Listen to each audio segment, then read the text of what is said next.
부모님이 돌아가셨을 때 제일 먼저 제 손을 잡아주시고 따뜻하게 안아주셨던 분이 돌아가셨습니다. 친척들 누구도 저를 맡아주거나 보살펴주지 않았고 오히려 꺼려했는데 그분은 기꺼이 저를 집으로 데려가서 먹이고 재워주셨습니다.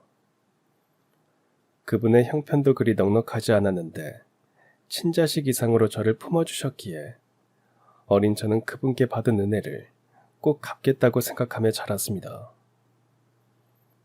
그런데 아직 그 은혜를 다 갚지도 못했는데 그분은 절 기다려주시지 않고 돌아가시고 말았어요. 그분이 위독하다는 전화를 받고 정신없이 달려가느라 검정양복을 챙길 생각도 못했습니다. 그분이 취직기념으로 사주신 양복이 한 벌 있었는데 누군가에게 빌려주고 받지를 못했어요. 아니, 전 그 검정양복을 입는 일이 절대 없기를 간절히 기도하면서 달려갔지만 그분은 이미 눈을 감으셨습니다. 너무 갑작스런 충격에 빠지면 모든 것이 무감각해지는 거 아시나요? 순간 제가 그랬습니다. 마치 블랙홀로 빠져드는 듯 제 몸은 축 늘어져 바닥에 주저앉고 말았습니다. 가까스로 정신을 차리고 장례식장으로 달려갔을 땐 친구 녀석이 통곡하고 있었습니다. 네, 그분은 바로 중마고인 제 친구 최승필의 어머니십니다. 그리고 저를 사랑으로 품고 길러주신 제 어머니이시기도 하고요. 저와 친구를 키우시느라 허리 한번 펴지 못한 채 하루 종일 일을 하시면서도 우리가 건강하게 자라는 그 모든 순간들이 다 행복했다고 말하시던 분이셨어요. 며칠 전만 해도 어머니는 다가오는 주말에 다 같이 가족 사진을 찍자고 하셨습니다. 실물보다 사진이 더 이상하게 나온다며 평소 사진 찍는 것을 싫어하는 저로서는 건성으로 답했던 것 같아요. 사실 우린 지갑 속에 가지고 다닐 만한 변변한 가족 사진조차 없어서 항상 아쉬워하곤 했습니다. 그런데 그날 전 어머니가 갑자기 사진을 찍자고 하시는 게 뭔가 쎄한 느낌이 들었어요. 어머니는 이렇게 호련히 우리 곁을 떠나시게 될 거라는 걸 알고 그러셨을까요? 진작 가족 사진을 찍어두지 못한 게 이렇게 한스러울 줄 예전에는 미처 몰랐습니다. 한참을 울고 나니 어머니 소식을 들은 조문객들이 하나둘 오시기 시작했습니다. 저와 승필이는 서둘러 병원과 연결되어 있는 상조 회사와 장례식 절차를 얘기하느라 아직도 상복도 제대로 갖춰 입지 못한 상태였어요. 그런데 조문객들이 저를 보고는 수군거리는 겁니다. 아니, 어머니 장례식장에 저렇게 너저분하고 때가 잔뜩 낀 작업복 차림으로 오는 사람이 어딨어? 그러게 말이에요. 아무리 친아들이 아니어도 그렇지 승필이 엄마는 친아들 이상으로 길러준 것 같던데 저 꼴이 뭐예요? 아유 참, 아무리 생각이 없어도 그렇지. 그제야 전 먼지 잔뜩 묻고 때도 잔뜩 껴서 냄새까지 나는 작업복을 입고 있다는 사실을 알아차렸습니다. 이러다가 소식을 듣고 급히 오느라 옷을 제대로 갖춰 입지 못한 것도 있지만 실은 유일하게 한 벌 있던 검정 양복도 다른 사람에게 빌려주고 아직 받지를 못했어요.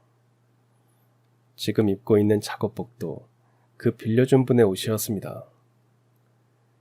하지만 제가 아무리 경황이 없다고 해도 그건 핑계라는 생각이 들었습니다. 고인을 애도하는 조문객들 입장에서는 충분히 제 몰골이 이해할 수 없을 것 같았어요. 괜히 저 때문에 어머니 마지막 가시는 길에 누를 끼친 건 아닌가 싶어서 마음이 더 무거웠습니다. 때마침 상조회사에서 왔고 우린 서둘러 상복으로 갈아입었어요. 어머니가 평소 좋아하셨던 백합과 국화꽃으로 장식했고 그 한가운데 어머니 영정사진을 놓았습니다.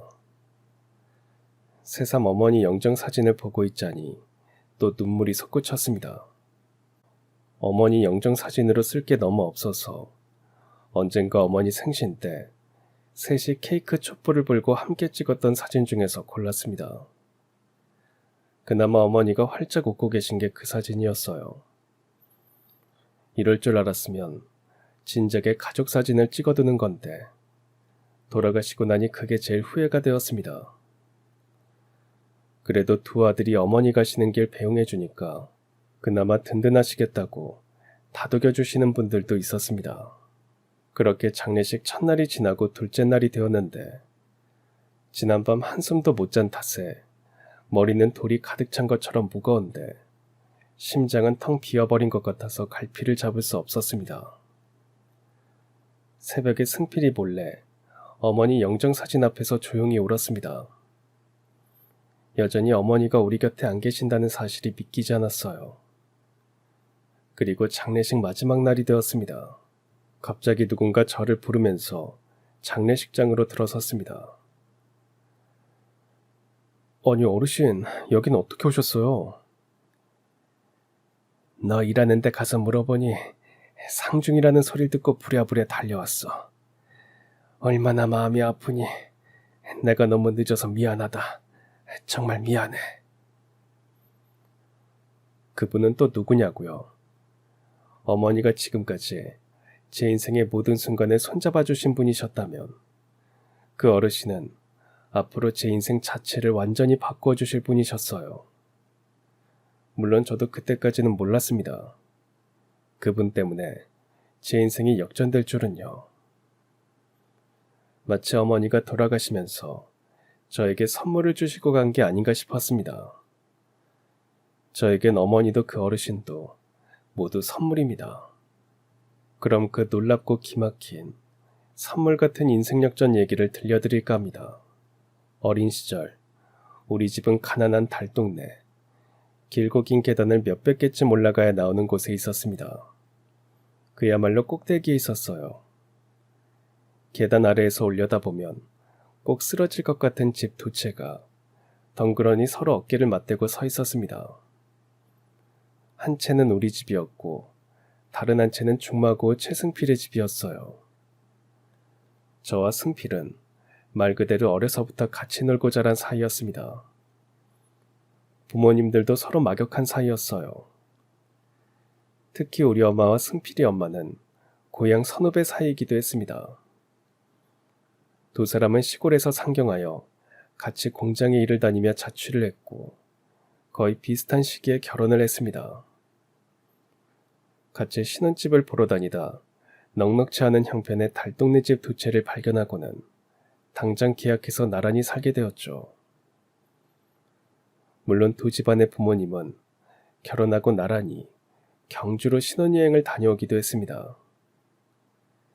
네 사람이 패키지로 가면 여행비를 싸게 해준다는 이유로 그렇게 했다는데 앨범 속 신혼여행 기념이라고 찍은 사진을 보면 두 사람씩 찍은 건 없고 꼭 네 사람이 남매처럼 서로 손을 잡고 찍은 것뿐입니다. 엄마들은 화장도 똑같이 해서 허옇게 들뜬 얼굴에 빨간 립스틱만 보였는데 자세히 보지 않으면 누가 누구 엄마인지도 분간이 안 갈 정도였어요. 낯선 서울에서 의지할 사람이 없다 보니 자연스럽게 두 부모님들은 자매처럼 형제처럼 서로를 위하고 아끼면서 살았습니다. 임신도 한 달 간격으로 나란히 했고 출산도 제가 한 달 먼저 태어나고 친구 승필이가 한 달 늦게 태어났습니다. 그때 우리 아버지는 제가 아들이니까 승필이네가 딸이면 서로 사돈 맺자고 약속까지 했는데 승필이가 고추를 달고 나와서 은근 아쉬워했답니다. 지금이야 태아의 성별을 쉽게 알 수 있고 알려주지만 그땐 병원에서 태아의 성별을 알려주지 않았나 봐요. 어쨌든 우리 경수와 승필이가 건강하게 잘 자라고 형제처럼 서로 의좋게 잘 살아갔으면 좋겠어요. 그러게요. 전 우리 승필이도 경수도 모두 제 아들이라고 생각할 겁니다. 그거야 당연하죠.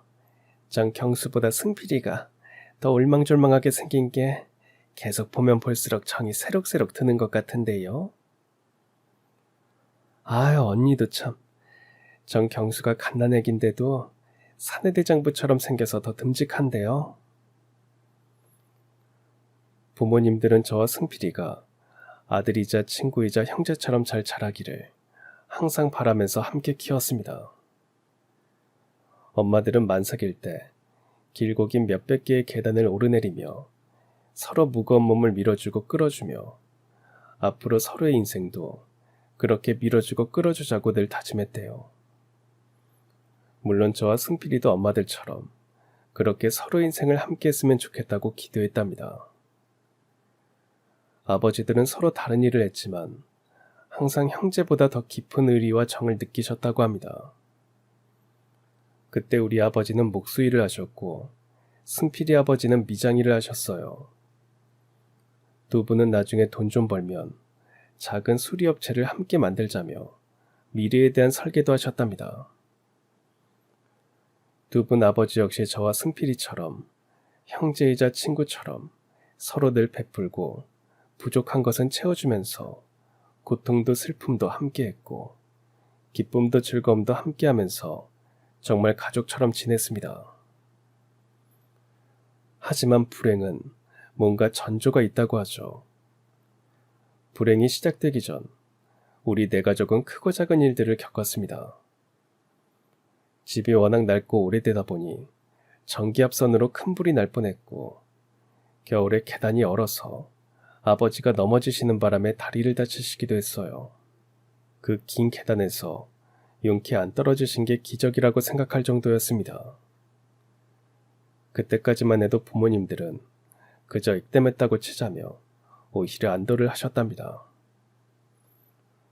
그러나 액땜은 또 다른 액땜으로 모두의 숨통을 조이는 게 인생인가 봅니다. 어느 날 승필이 아버지가 공사 현장에서 추락사하고 말았습니다. 그때 아버지는 다른 공사 현장에서 일을 하시다가 그 소식을 듣고 미친 듯이 달려가셨답니다. 이미 싸늘하게 식은 승필이 아버지의 시신을 안고 아버지는 오히려 올 수 없었대요. 업체 측에서 승필 아버지의 과실로 몰아갔기 때문이었습니다. 결국 격분한 아버지는 그 회사 앞에서 시위를 벌이며 진상 촉구를 외치다가 일하던 건설 현장에서도 쫓겨나고 말았습니다. 친구였고 형제였던 승필 아버지의 죽음에 우리 부모님은 망연자실했고 엄마는 승필 엄마를 부둥켜안고 오열하는 것 외엔 할 수 있는 게 없었답니다. 장례식을 마친 뒤 아버지는 승필 엄마에게 말씀하셨대요. 재수씨, 이제부터 승필이는 내가 책임질 테니까 아무 걱정하지 말아요. 내가 먼저 간 동생 몫까지 다 할 거니까 마음 단단히 먹어요. 이럴수록 재수씨가 더 정신 바짝 차리고 승필이 키워내야죠. 그래 승필 엄마야. 모진 말이지만 그래도 산 사람은 살아야지. 너한텐 승필이 있잖아. 승필이 생각해서 독하게 먹고, 알겠지? 우리가 함께 할 거야. 우린 가족이잖아. 언니 정말 감사해요. 형부도 너무 감사해서 뭐라 드릴 말씀이 없어요.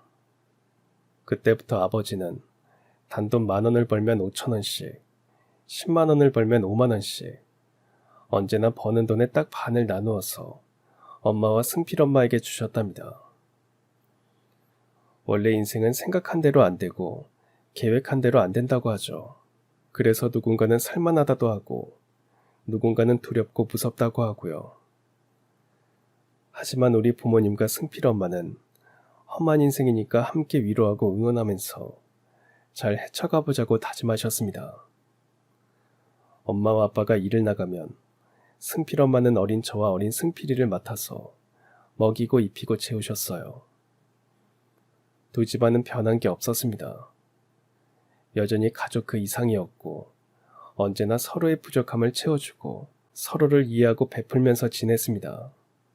하지만 조금씩 안정을 찾아가던 우리에게 불행은 또다시 찾아왔고 도대체 적응할 수 없는 그 불행은 또 한 번 우리 모두의 삶을 소용돌이 속에 빠뜨리고 말았습니다. 아버지 엄마는 돈 좀 더 벌 욕심에 먼 지방까지 일을 다니셨어요. 어느 날은 바다 한가운데 김 양식장 청소를 맡아서 가게 되었습니다. 말이 청소지 뱃일이나 마찬가지였답니다. 김에 걸려있는 불순물을 제거하는 일이었는데 보통 험한 일이 아니어서 돈을 많이 준다고 해도 다들 손사래를 치는 일이었대요. 그래도 두 분은 일주일만 고생하면 보통 일하는 것보다 3배는 더 받는다는 생각에 열심히 일하셨습니다. 바다 한가운데 고립된 채 그 위에서 먹고 자면서 말입니다. 그렇게 5일째가 되던 날 갑자기 예고도 없이 폭풍이 몰려왔고 두 사람은 물살에 휩쓸려 사라진 채 시신도 찾지 못하게 되었습니다. 어떻게 그렇게 기막힌 죽음이 있을까요? 전혀 예상하지도 못했고 생각할수록 너무 숨이 막혀서 눈물조차 나오지 않았던 부모님의 죽음이었습니다. 시신조차 없는 장례식을 치러했어요.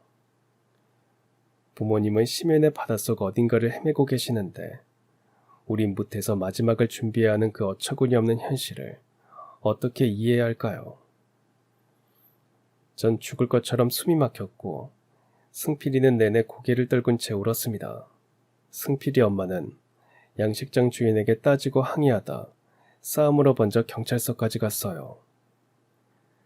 경찰 조사를 받으러 다니느라 녹초가 된 채 장례식장에 오지도 못했습니다. 그때 전 중학교 3학년이었어요. 어린 저와 승필이는 아무것도 몰랐고 알 수도 없었습니다. 승필이 엄마는 어른이었지만 세상 물정에 어두웠고 혼자서 아등바등했지만 도와주는 사람도 없이 뭔가 해결한다는 건 역부족이었습니다. 죽은 사람만 억울하다는 말이 그제야 무슨 뜻인지 알았어요. 양식장 주인은 자신들의 잘못은 없다는 식으로 경찰 조사를 받았고 보상은커녕 그동안 부모님이 일한 대가도 주지 않았습니다. 되려 자신들이 더 손해가 났다고 난리를 쳤어요. 죽음 앞에서도 양심을 팔아버린 그 짐승만도 못한 인간들의 얼굴에 침을 뱉어주고 싶었지만 그러지 못한 게 평생 한이 되었어요. 장례식도 제대로 치를 수 없었습니다. 시신이 없는 장례식이다 보니 절차도 형식도 갖출 수가 없었어요. 저와 승필이와 승필이 엄마는 세상이 너무 무섭고 두려워서 서로 끌어안고 울기만 했습니다. 전 부모님이 계실 그 바닷가에서 하염없이 목 놓아 울었어요. 아무리 엄마를 불러도 아무리 아버지를 불러도 대답이 없었습니다. 부질없이 파도만 밀려왔다가 밀려갈 뿐 차가운 바닷속에서 우리 부모님은 눈이라도 제대로 감으셨는지 알 길이 없어 정말 원통하고 절통했습니다. 그래서 전 지금도 바다를 싫어합니다. 물도 싫어해요. 여름에 바다에 간 적이 없어요. 아마도 그 트라우마 때문일 겁니다. 한꺼번에 부모를 잃고 고아가 된 제 손을 꼭 잡아 일으켜 세워주신 분이 바로 승필이 엄마, 아니 어머니셨어요. 경수야, 이제부터 내가 경수 엄마야. 너와 승필이는 내 소중한 아들이고 엄마가 많이 부족하지만 열심히 너희들 키울 거야. 그러니까 우리 조금만 슬퍼하자. 우리가 너무 많이 슬퍼하면 경수 부모님도 슬퍼하실 거니까. 우리 잘 참고 잘 이겨내보자. 알겠지? 엄마가 더 노력하고 단단해질게. 어머니는 그 가녀린 몸으로 두 아들을 책임지기 위해서 일을 다니셨습니다. 사실 여태까지 집에서 살림만 하셨는데 어떻게 버티실지 저와 승필이는 걱정이 태산 같았어요. 차라리 우리가 신문이나 우유 배달을 하자고 생각했죠. 하지만 어머니는 절대 그런 걱정하지 말고 공부만 하라고 하셨습니다. 생전 처음 식당에서 설거지를 하시고 온 날 몸을 제대로 가누지 못해서 힘들어 하시면서도 파스를 덕지덕지 붙이시고는 다음날 꿋꿋하게 일을 나가셨습니다. 생각보다 어머니 깡이 보통이 아니었어요. 부모님이 돌아가시고 전 승필이네로 들어와 살았기 때문에 원래 살던 집의 보증금을 주인이 빼주었습니다. 전 보증금을 어머니께 드렸지만 어머니는 받지 않으셨어요. 이건 경수 네가 잘 가지고 있다가 나중에 정말 필요할 때 그때 써. 지금이 그때라고 생각해요. 아니, 가지고 있어. 너희들이 보기에 엄마가 연약해 보여서 미덥지 않겠지만 엄마 생각보다 잘 해내고 있으니까 걱정 말고. 엄마 걱정할 시간에 영어 단어 하나라도 더 외우고. 왜 그런 말이 있잖아요. 여자는 약해도 어머니는 강하다. 우리 어머니가 딱 그랬습니다. 바람만 불어도 날아갈까 걱정스러울 지경으로 약하신 듯 했는데 의외로 한 번 마음먹은 일을 보란듯이 척척 해내고 어느새 식당 주인에게 신임을 얻어서 주방 보조일까지 맡으셨답니다. 잘만 하면 주방장도 될 수 있다고 의욕이 넘치셨어요. 그런 어머니를 보면서 저와 승필이는 말썽 피우지 않고 서로 의지하면서 착하게 자라자고 늘 다짐했습니다.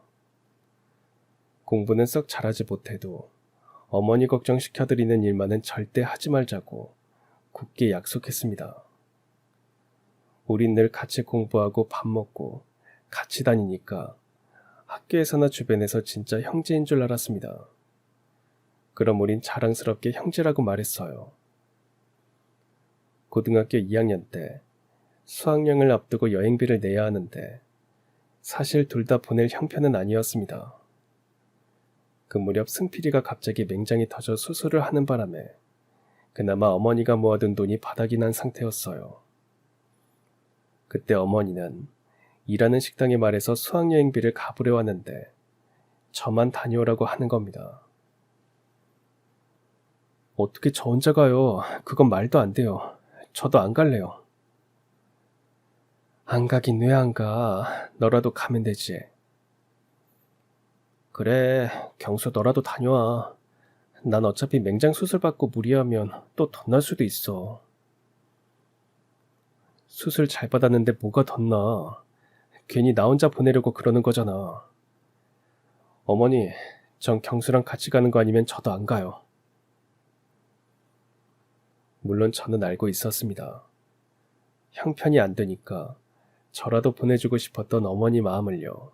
언제나 저와 승필이를 똑같이 사랑해 주시는 우리 어머니의 그 깊고 넓은 마음을 모른다면 전 불효자일 겁니다.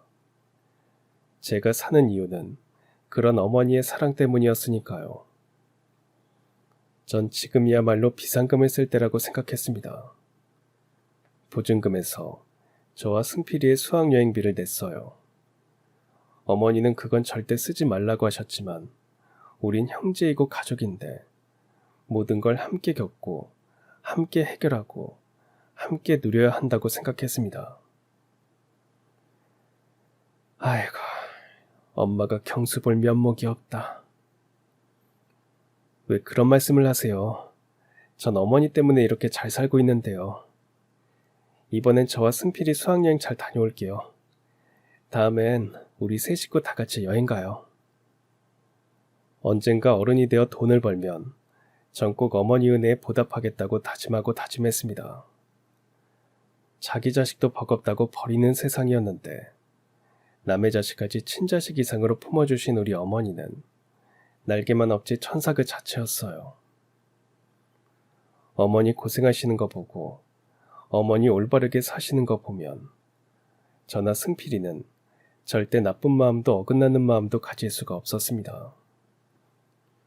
그렇게 저와 승필이는 고등학교를 졸업하고 전문대를 가게 되었어요. 4년제 갈 만큼 성적이 잘 나오지 않았어요. 처음엔 그냥 졸업하고 자격증이나 따서 취직을 하자고 했는데 어머니는 전문대라도 가라고 하셨어요. 그래서 우린 어머니 도움 받지 않고 함께 알바하면서 학비 벌어가면서 전문대를 졸업했습니다. 졸업하기까지 힘들기도 했지만 스스로의 힘으로 뭔가를 해냈다는 자신감은 앞으로 닥칠 어떤 불행도 거뜬히 이겨낼 것 같았습니다. 어머니도 그런 우리들을 무척 자랑스러워 하셨습니다. 그 무렵 어머니는 청약에 당첨되어서 작은 아파트를 장만하기도 했어요. 드디어 달동네에서 탈출하는 순간이 왔습니다. 그 긴 계단에 서린 아픔과 추억도 많았고 꼭대기 달랑 두 채만 쓰러질 듯 서 있던 그 집에서 우린 울고 웃고 힘겨운 시간을 잘 버텼다고 생각하니 뭉클하면서도 먹먹하고 그랬습니다. 새 집에 이사간 첫날, 우리 셋은 축하 파티를 하면서 앞으로의 날들을 위해 기도했고 그동안 서로 고생 많았다고 서로 격려하고 안아주었습니다. 이제 정말 우리 앞엔 꽃길만 있을 것 같았고 우리 셋만 있으면 세상 그 어떤 풍파도 두렵지 않았습니다.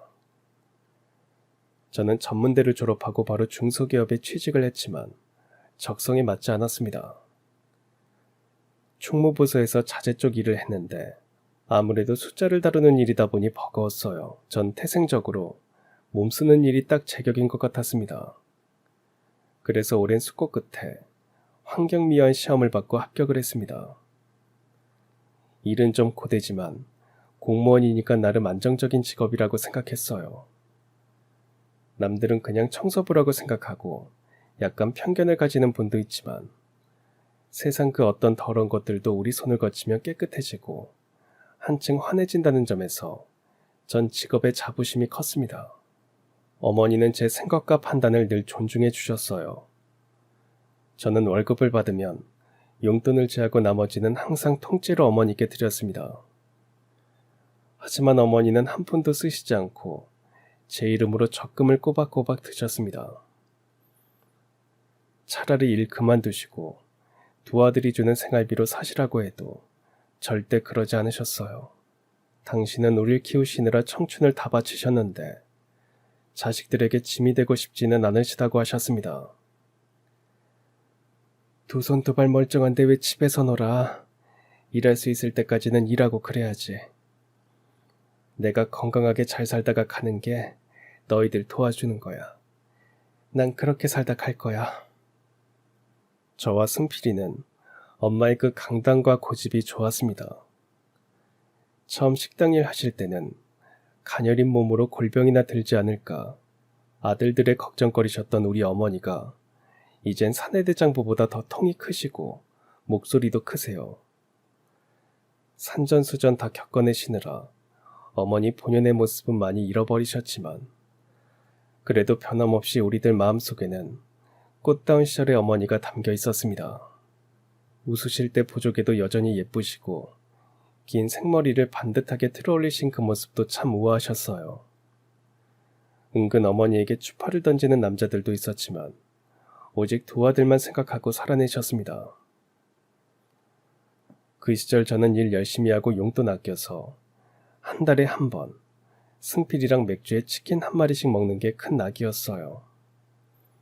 그리고 매달 10,000원씩 로또를 샀습니다. 뭔가 일확천금을 노리고 그런 건 아니었어요.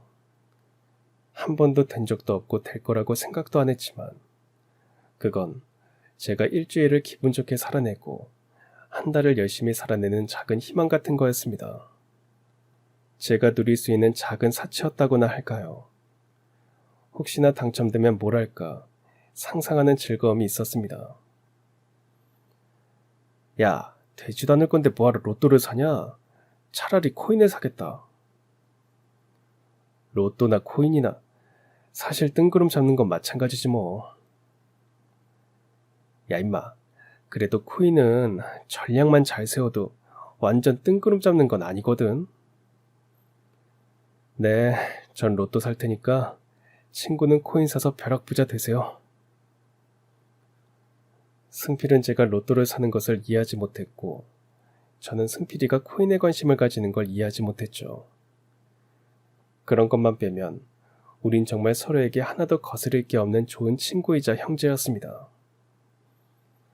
승필이는 영업직 사원이었어요. 항상 사람들을 많이 만나야 하고 비를 맞춰야 하다 보니 일적으로 스트레스가 꽤 많았어요. 원하지 않아도 접대를 위해서 술도 많이 마셔야 했고 회식도 잦았습니다. 그러다 보니 정작 한 집에 살면서도 서로 얼굴 볼 시간이 점점 없을 정도로 바빴어요. 저는 승필이 몫까지 어머니를 챙기면서 제 일에 최선을 다해 살았습니다.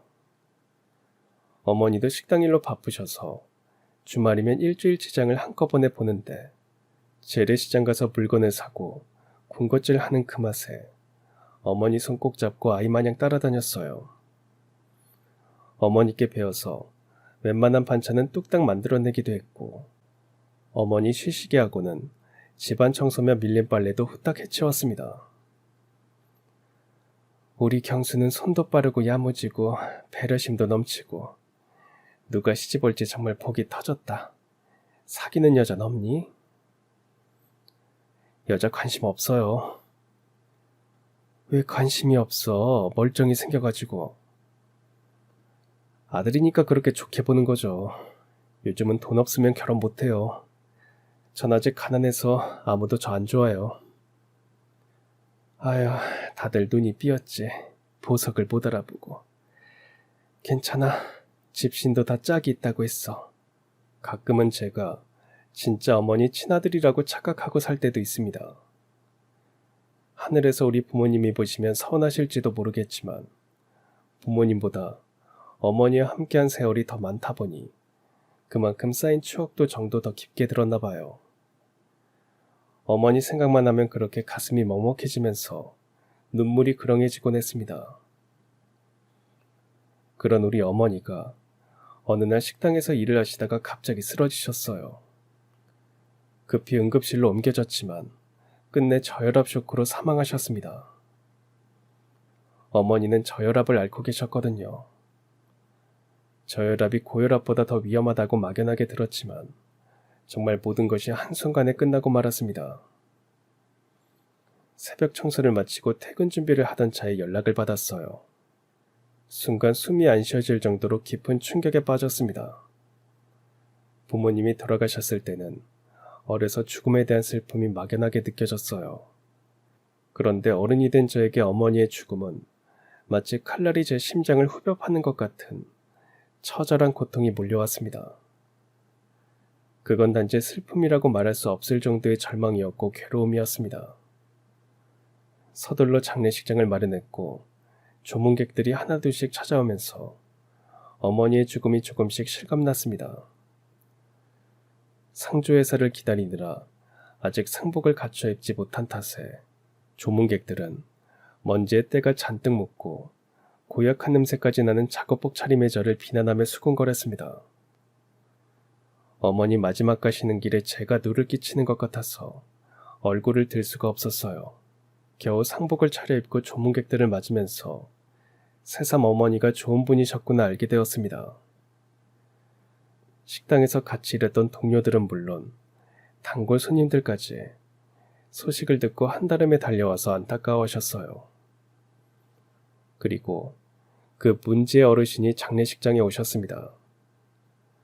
어머니와는 일면식도 없는 그분은 제가 어머니 상을 당했다는 소리에 놀라 찾아오셨습니다. 제가 어르신을 알게 된 것은 몇 년 되었어요. 제가 새벽 청소하는 구역에 인력사무소가 있었는데 어르신은 거기에 일당일을 구하러 오시곤 했습니다. 젊은 사람들 사이에 나이가 제법 지긋하신 어르신 한 분이 유독 눈에 띄었어요. 아직 일은 안 되신 듯 보였지만 젊은이들 못지않게 단단한 체격과 풍모가 왕년에 한가닥 했을 것 같은 느낌을 확 풍겼습니다. 불경기가 계속되다 보니 인력사무소 앞은 새벽마다 사람들로 장사진을 이루었고 항상 그 어르신은 마지막까지 일을 찾지 못해서 남아있을 때가 많았습니다. 여름엔 새벽이라고 해도 후덥지근했는데 땀에 흠뻑 젖은 모습이 보기 안쓰러웠어요. 혹시나 늦게라도 일자리가 나오지 않을까 기다리는 어르신을 보면서 얼음물을 건네기도 했고 겨울엔 핫팩이나 따뜻한 커피를 드리면서 이런저런 얘기를 하다 보니 어느새 친해지게 되었습니다. 어르신은 그 나이 먹도록 가정을 일군 적도 없고 자식도 없었습니다. 젊어서 온갖 망나니 짓은 다 하고 다녔어. 부모님 속을 무더니도 썩혀드렸지. 하는 일마다 다 말아먹고 사채를 빌려 사업을 한다고 설치다가 또 망해먹고 결국 부모님 얼마 안 되는 재산까지 다 날려먹었어. 나 같은 불효자도 없을 거야. 평생 일구신 농가 밭이었는데 아들이 다 날려먹었으니 그 충격으로 아버지가 돌아가셨지. 아버지를 죽게 만들었다는 죄책감 때문에 어르신은 한동안 집을 떠나 있기도 했답니다. 노숙 생활도 했고 농장에서 일꾼도 했고 원양어선을 타고 나가 일을 하기도 했대요. 나이가 들면 들수록 부모님께 못해드린 것만 생각나서 사는 게 참 고역이었답니다. 조금 돈을 모아서 고향으로 돌아가니 노모가 여태 아들을 기다리고 있었답니다. 늙고 병든 노모는 거동도 힘들었죠. 하지만 노모는 단 한 번도 화를 내거나 노여워하지 않으셨대요.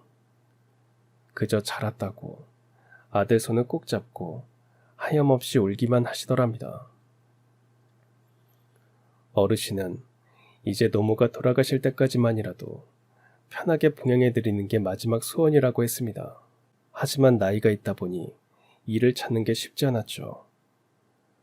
어르신은 인력사무소 사장에게 무조건 시켜만 주면 뭐든 다 하겠다고 매달리기도 했습니다. 어르신 사정이 너무 딱하니까 사무소 사장이 여기저기 일자리를 알아봐 주기도 했는데 오직 노모를 생각하면서 이를 악물고 버티고 버티시는 게 눈에 다 보일 정도였습니다. 경수야, 젊어서 한눈 절대 팔지 말고 고생해서 돈 벌어. 인생은 노년에 편안해야 진짜 행복한 거야. 절대 인생 허투루 살지 말고 내가 뼈저리게 느끼고 하는 말이니까 잘 새겨들어. 젊을 때 한 푼이라도 더 벌어. 알겠지? 전 어르신의 말씀을 들으면서 그분의 지나온 삶을 생각해보면서 많은 것을 느꼈고 어떻게 살아야 할지 깊은 성찰을 하게 되었습니다. 어르신은 결혼을 했다면 저 같은 아들이 있었을 거라며 저를 수양아들 삼자며 그렇게 좋아하셨어요. 하루는 제가 감기 몸살이 심하게 들어서 청소일을 나오지 못한 적이 있었는데 다음날 출근하니 어르신이 저 대신 청소를 하셨다는 말에 울컥했습니다. 제가 뭐라고 그렇게까지 마음을 써주시는지 너무 감사했어요. 사람들은 많이 배우고 지위가 높고 돈이 많은 사람들의 삶을 궁금해하고 열심히 들여다보면서 닮고 싶어 합니다. 하지만 우리 주변에 늘 함께 있는 분들의 소소한 삶에 더 깊은 가치가 있다는 것을 전 어르신을 통해서 많이 배웠습니다. 여러모로 깊은 깨달음을 주셔서 식사 대접이라도 해드리고 싶었어요. 그날도 어르신은 일당 자리가 없어서 허탕을 치셨고 저는 칼국수 잘하는 단골집으로 어르신을 모시고 갔습니다. 기분 꿀꿀할 때는 따끈한 칼국수 국물 한 모금 마시고 후루루 면치기 하고 나면 마음이 좀 나아진다고 하시던 그 말씀이 기억났어요. 어르신은 항상 절 대견해 하셨습니다. 그렇게 부모님을 잃고 꿋꿋하게 잘 자란 것도 대견하고 친구 어머니를 친어머니 이상으로 사랑하면서 아들 노릇하며 사는 것도 참 대단하다고 격려와 응원을 해주셨어요. 칭찬을 받으니까 제가 왠지 좋은 사람이 된 것 같았죠. 그렇게 칼국수를 맛나게 먹고 있는데 한 통의 전화가 걸려왔습니다. 전화를 받으시는 어르신이 표정이 얼어붙었고 손이 떨렸습니다. 노모가 위독하다는 전화였어요. 갑자기 정신을 잃으셔서 요양보호사가 응급실로 모시고 왔다는 것 같았습니다. 어르신은 서둘러 병원으로 가셨어요. 어르신, 진정하시고 조심해서 가세요. 그리고 무슨 일 있으면 꼭 저에게 전화 주세요. 멀어지는 어르신에게 소리쳤지만 정신이 없으신지 대꾸도 하지 않았고 돌아보지도 않았습니다. 그 다음날 새벽에 노모가 돌아가셨어요. 어르신이 인력사무소에 나오지 않으셔서 전화를 했더니 돌아가셨다고 했습니다. 일을 끝내고 집에 가서 검정양복을 꺼내 입는데 마음이 참 착잡했어요. 어르신은 조문객도 없는 썰렁한 장례식장을 지키고 계셨습니다. 형편이 안 돼서 꽃장식 하나 없이 노모의 영정사진만 덩그러니 놓여 있었습니다. 상복조차 없는 어르신에게 전 입고 온 검정양복을 벗어드리고 대신 어르신의 작업복을 입었습니다. 어르신은 내내 아무런 말 없이 고개를 떨군 채 눈물만 흘리셨어요. 전 그 곁에 함께 있어 드리는 것 외엔 할 수 있는 게 없었습니다. 밤새 장례식장을 지키다가 새벽에 다시 일을 나갔습니다. 하루 종일 마음이 무거웠고 어르신이 눈에 밟혀서 일이 손에 잡히지 않았습니다. 자식도 친척도 형제도 없이 홀로 노모의 장례식장을 지키는 어르신을 보면서 전 새삼 어머니도 계시고 승필이도 있다는 사실에 감사했습니다. 그때까지도 전 어르신의 작업복을 입고 있었어요. 먼지가 묻고 때도 묻고 땀 냄새도 배인 작업복이었지만 이럴 때는 늘 작업복을 입는 탓에 크게 불편하지 않았습니다. 그런데 다시 장례식장을 찾았을 때는 이미 노무의 장례식장은 비어져 있었습니다. 장례식장 관리실에 물어보니 3일장을 다 치를 형편이 안 돼서 빨리 발인을 했다는 겁니다. 너무 마음이 아팠습니다. 사실 전 어르신의 형편을 알고 있어서 그동안 모아둔 돈으로 장례식장 비용을 치를 생각을 하고 있었거든요. 그런데 제가 한 발 늦었습니다. 노모의 마지막 길에 제대로 배웅도 해드리지 못한 그 마음이 얼마나 한스러울까 생각하니까 마음이 참 쓰렸습니다. 그런데 어르신에게 아무리 전화를 해도 받지 않았어요. 처음엔 충격이 커서 그럴 거라고 생각했습니다. 며칠 마음을 추스르고 나면 전화를 하시겠지 싶어서 기다렸어요. 하지만 어르신에게서 연락은 오지 않았습니다. 혹시나 무슨 일이 생긴 건 아닌가 걱정이 되어서 인력사무소에 어르신 주소를 알아봤지만 주소까지는 모른다고 하더군요. 제발 몸도 마음도 잘 추스르시고 다시 인력사무소에 나오시길 기도할 수밖에 없었습니다. 그렇게 일주일이 가고 한 달이 가고 몇 달이 흐르는 동안 더 이상 어르신은 저에게 연락도 없으셨고 인력사무소에도 나오지 않았습니다. 저도 사는 게 바쁘다 보니 어르신을 조금씩 잊었고 10달이 지났습니다. 갑자기 어머니가 돌아가시고 정신이 없는 그 와중에 어르신이 갑자기 장례식장에 오셨어요. 제가 조문객을 만나러 경황이 없는 동안 어르신은 장례식장 주변을 청소하고 화환을 정리하면서 3일을 꼬박 함께 해주셨습니다. 그렇게 장례식이 끝나고 여전히 어머니가 안 계신다는 게 실감나지 않아서 맥을 놓고 있는데 어르신에게 전화가 왔습니다. 만나자고 하셨어요. 3일 동안 함께 고생해주신 어르신께 인사도 드리고 그동안 어떻게 지내셨는지도 궁금해서 만났습니다. 어머니 장례식 내내 함께 해주셔서 감사드려요. 진작 왔어야 하는데 이제 와서 미안해. 아닙니다. 어르신도 힘드셨을 텐데 언젠가는 마음 잘 추스르시고 다시 오실 거라고 생각했습니다. 갑자기 소식이 끊어져서 걱정을 많이 했는데 그래도 이렇게 건강하신 모습을 뵈니 다행입니다. 어르신은 제 손을 꼭 잡으시고는 미안하다고 말씀하셨습니다. 그동안 많이 아프셨답니다. 원래도 이것저것 지병이 있었는데 노모를 보내고 난 뒤 사는 것도 허망하고 살아갈 일도 걱정스러운 마음이 한꺼번에 병으로 몰아치면서 몇 달 병원 신세를 졌대요. 정신이 없다 보니 핸드폰을 어디서 잃어버렸는지도 몰랐답니다. 병원 생활 6개월을 하다 보니 또 빚만 잔뜩 졌대요. 인력사무소 사장이 어르신 사정이 하도 딱해서 병원비를 미리 융통해 주었는데 일에서 차차 갚기로 했답니다. 그렇게 다시 기운을 차리자고 생각하고 노모 유품도 정리하고 대청소를 하다가 문득 저에게 빌렸던 검정 양복이 생각났고 돌려주기 전에 세탁소에 맡겼대요. 그런데 세탁소 주인이 주머니를 살펴보다가 로또가 들어있는 것을 발견하고는 건네주더랍니다. 무심코 그걸 받았어. 보니까 한참 지난 거더라고. 그냥 버릴까 하다가 혹시나 하고 맞춰봤지. 매달 10,000원씩 로또를 사서 여기저기 넣어두었는데 아마 양복에도 로또가 들어있었나 봅니다. 어르신은 말씀을 하시다 말고 로또를 제게 내미셨습니다. 설마 했는데 어르신 표정이 너무 비장해서 갑자기 심장이 뛰기 시작했어요. 직접 확인해보라는 어르신의 의미심장한 말에 전 터질 것 같은 심장을 겨우 누른 채 로또 번호를 맞춰봤습니다. 숫자가 하나씩 맞을 때마다 손이 떨리고 식은땀이 나고 숨이 막혔습니다. 드디어 마지막 숫자까지 일치했어요. 1등이었습니다. 1등 당첨금은 무려 23억이었습니다.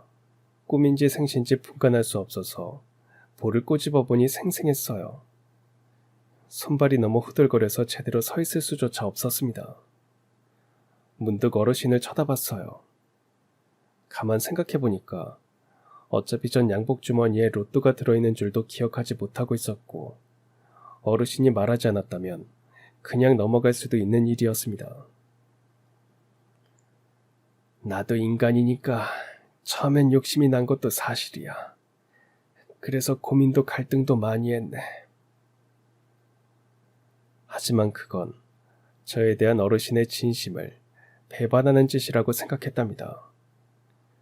그동안 함께했던 시간과 인연을 부정하는 일이었고 저를 수양아들처럼 좋아했던 어르신의 인간적 양심에도 어긋나는 짓임을 깨달았답니다. 그래서 부랴부랴 제가 일하는 곳으로 찾아갔더니 뜻밖의 어머니 상중이라는 말에 깜짝 놀랐대요.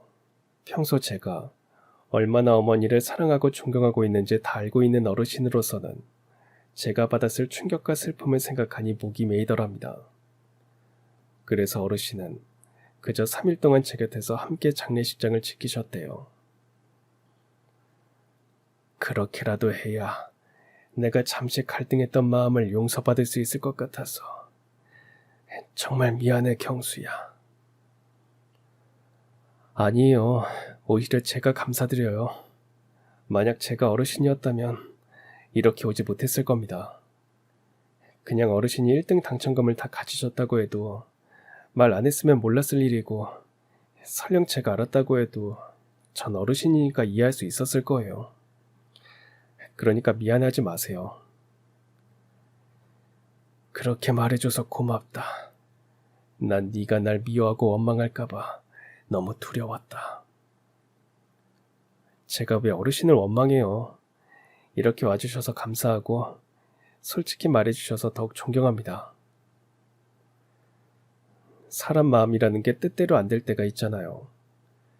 특히 돈 앞에서는 인간이니까 갈등하고 고민하고 그러다 나쁜 생각을 하기도 하고 그게 어쩜 당연한 일일지도 모릅니다. 돈 때문에 형제끼리 부모와 자식끼리도 싸우고 재판도 하고 남보다 못한 사이가 되는데 하물며 어르신이 당첨금을 다 가지고 갔다고 한들 제가 몰랐다면 어쩔 수 없는 일이었을 겁니다. 그런데도 솔직하게 말씀해 주시고 정직하고 부끄럽지 않은 어른의 모습을 보여주셔서 전 감동을 받았고 눈물도 났습니다. 전 1등 당첨금을 찾았고 단 1초도 고민하지 않고 딱 3등분해서 저와 승필이와 어르신과 나누었습니다. 승필이는 안 받겠다고 했어요. 이건 네 돈인데 내가 이걸 어떻게 받아. 우린 형제이자 친구잖아. 무엇이든 함께하고 함께 나누는 사이. 이거 안 받으면 내 진심도 성의도 다 무시했다고 생각하고 너랑 인연 끝이다. 나 솔직히 너 어머니에게 너무 큰 사랑을 받았잖아. 내가 아무리 한다고 해도 그걸 어떻게 다 갚겠냐. 이제 어머니께 효도 좀 하나 싶었는데 그렇게 가시고. 어머니께 받은 이 은혜 너에게라도 갚고 살게 해줘. 그래야 내가 덜 염치 없는 놈이 될 것 같아. 물론 어르신도 받을 수 없다고 한사코 거절했습니다. 경수야, 이러지 마. 나 잠깐 나쁜 생각한 것도 부끄러워 죽겠는데 네가 이러면 나 다시는 너 못 본다. 그럼 이 돈 안 받고 저 안 보실래요? 아니면 이 돈 받고 오래오래 저 보시면서 사실래요? 경수야, 네 마음만 받을게. 제 마음도 받으시고 돈도 받으세요. 제가 부탁드립니다. 그리고 어르신은 충분히 이 돈 받으실 자격이 있으세요. 아들이 드리는 거니까 부담 갖지 마시고 받아주세요. 저도 제 인생에 이렇게 큰 돈을 누군가에게 기분 좋게 건네면서 제발 받아달라고 애원할 줄 몰랐습니다. 그래서 인생은 끝날 때까지 끝난 게 아니라고 하나 봅니다. 로또 때문에 칼부림 난다는 말이 무색할 정도로 우리 세 사람은 오히려 로또 당첨금 때문에 더욱 돈독한 사이가 되었고 새로운 가족이 되었습니다. 그런데 가만히 따지고 보니까 이게 다 어르신의 작업복과 저의 양복 덕분이라는 생각이 들었어요. 먼지 묻고 땀내 가득했던 그 작업복 속에 담긴 어르신의 양심이, 그리고 어머니가 취직 선물로 사주셨던 양복에 담긴 저의 진심이 모두에게 가장 행복한 결말을 가져다 준 것 같았습니다. 그렇게 10년이 흐른 지금도 저는 그 작업복과 양복의 의미를 잊지 않고 살아갑니다. 저와 승필이의 어르신은 매주 만나서 등산도 가고 여행도 가면서 즐겁게 살고 있어요. 이제 저와 승필이는 어르신을 아버지로 모십니다. 저는 1등 당첨금을 나눈 것으로 편의점 주인이 되었고 장사도 제법 잘 된답니다. 승필이는 당첨금으로 가장 실속 있게 아파트를 샀는데 벌써 살 때보다 가격이 2배나 뛰었다고 얼마나 좋아하는지 모릅니다. 어르신은 시골에 집을 지으셨어요. 짜투리 땅에다 텃밭도 가꾸시면서 지내십니다. 세상에서 자신이 가장 운도 좋고 복도 많은 사람이라고 늘 말씀하세요. 우린 서로 각자 다른 모습으로 살아가지만 서로를 위하고 아끼면서 최선을 다해 하루하루 보내고 있습니다. 아버지, 이번 주말에 승필이랑 내려가면 그냥 아무것도 하지 말고 쉬어요. 아버지 무릎도 안 좋으신데 무리하지 말고요. 그러다 괜히 덧나면 의사 선생님한테 또 혼나요, 네? 내 몸은 내가 알아. 너희들 주려고 텃밭에 채소 기르는 건데 아무것도 하지 말라고 하면 되냐? 우리가 내려가서 다 한다고요. 제발 미리 해놓지 마시라고요. 아들이 하는 말 좀 들으세요. 아버지는 괜히 심술 부리는 척 하실 때가 있습니다. 그럼 저나 승필이가 막 잔소리를 하는데 그 잔소리 듣는 것도 그렇게 좋으시대요. 매일 한 번씩 저와 승필이에게 문자를 꼭 보내신답니다. 늙은이 외롭지 않게 옆에 있어줘서 고맙고 아버지로 모셔줘서 고맙고 사랑한다고 하십니다. 그 문자에 하트 뿅뿅 날리면서 저는 생각합니다. 지금 이 순간이 제 인생 가장 역전의 순간이라고 말입니다. 그럼 지금까지 사연 들어주셔서 감사합니다. 사연이 재밌으셨다면 구독과 좋아요 부탁드려요. 감사합니다. 안녕히 계세요.